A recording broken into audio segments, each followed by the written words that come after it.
Hi అండి. Welcome back my channel. ఈరోజు recipe వచ్చి బియ్యం పిండితో రుచిగా ఉండే ఒక బ్రేక్ఫాస్ట్ని చూపిస్తానండి. ఈ టిఫిన్లో అన్ని రకాల వెజిటేబుల్స్ వేస్తున్నాం కాబట్టి పిల్లలకి అన్ని రకాల పోషకాలు లభిస్తాయి. మనం ఇంట్లో ఉండే వాటితోనే ఇలా వెరైటీగా చేసి పెడితే పిల్లలు చాలా ఇష్టంగా తింటారు కదండి. పిల్లలకే కాదండి, పెద్దవాళ్ళకు కూడా ఇలా బియ్యం పిండితో బ్రేక్ఫాస్ట్ చేసి పల్లీలతో చట్నీ చేసి పెడితే మిగతా టిఫిన్స్ కంటే ఈ బియ్యం పిండితో చేసే అట్లను చాలా ఇష్టంగా తింటారు. ఇక ఆలస్యం చేయకుండా దీనికి కావలసిన పదార్థాలు ఏమిటో తెలుసుకుందాం. ఒక కప్పు బియ్యం పిండి, అదే కప్పుతో 3/4 వంతు బొంబాయి రవ్వ, మీడియం సైజ్ ఉల్లిపాయ, కొంచెం కొత్తిమీర, కొంచెం కరివేపాకు, ఒక టమాటా, ఒక బంగాళదుంప, చిన్న క్యారెట్, 3 పచ్చిమిరపకాయలు, ఒక కప్పు పెరుగు కూడా తీసుకోవాలి.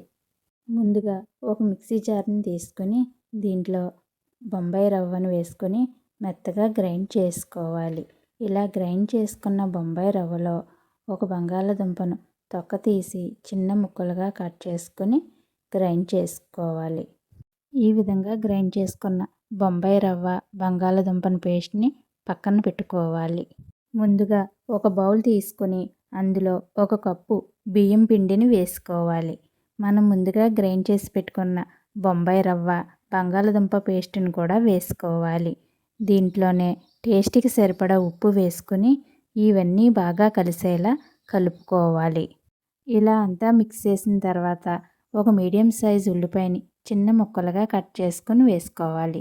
2 పచ్చిమిరపకాయలు, కొంచెం కొత్తిమీర, సన్నగా తరిగి పెట్టుకున్న క్యారెట్, టమాటా ముక్కలను కూడా వేసుకోవాలి. కొంచెం కరివేపాకు, ఒక స్పూన్ జీలకర్ర, మీరు కావాలంటే క్యాప్సికమ్ కూడా వేసుకోవచ్చు. ఒక కప్పు పెరుగు వేసుకుని అన్నీ మిక్స్ చేసుకోవాలి. అంతా బాగా మిక్స్ చేసిన తర్వాత కొంచెం వాటర్ వేసుకొని కలుపుకోవాలి.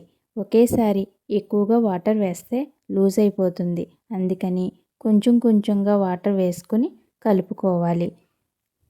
ఈ విధంగా కలుపుకున్న మిశ్రమాన్ని అరగంట సేపు అయినా నానబెట్టుకోవాలి. మూత పెట్టి పక్కన పెట్టుకోవాలి. బొంబాయి రవ్వ నానుతుందండి. అరగంట సేపు అయిన తర్వాత ఇప్పుడు దీంట్లో అర టీ స్పూన్ అంత వంట సోడా వేసుకొని ఈ మిశ్రమం అంతటిని బాగా కలుపుకోవాలి. పాన్ పెట్టుకుని 2 స్పూన్ల ఆయిల్ వేసుకోవాలి. ఆయిల్ వేడెక్కాక దీంట్లో అట్టుగా వేసుకోవాలండి.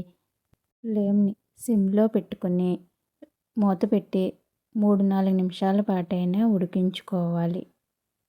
కింద వైపు బాగా కాలిన తర్వాత మరో పక్కకి టర్న్ చేసుకోవాలి. రెండో వైపు కూడా బాగా ఎర్రగా వచ్చే వరకు ఉడికించుకోవాలి. రెండో వైపు కూడా ఎర్రగా కాలిన తర్వాత దీన్ని ఒక ప్లేట్లోకి తీసుకోవాలి.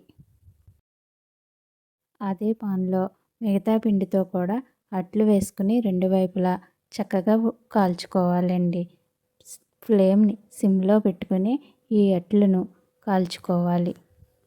అంతే అండి, చాలా సింపుల్గా బియ్యం పిండితో రుచిగా ఉండే ఒక మంచి బ్రేక్ఫాస్ట్ని మనం ఇంట్లోనే ఈజీగా చేసుకోవచ్చండి.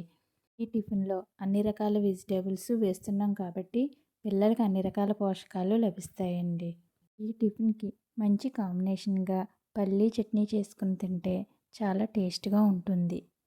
ఈ వీడియో కనుక మీకు నచ్చితే లైక్ చేయండి, సబ్స్క్రైబ్ చేయండి. Thank you for watching.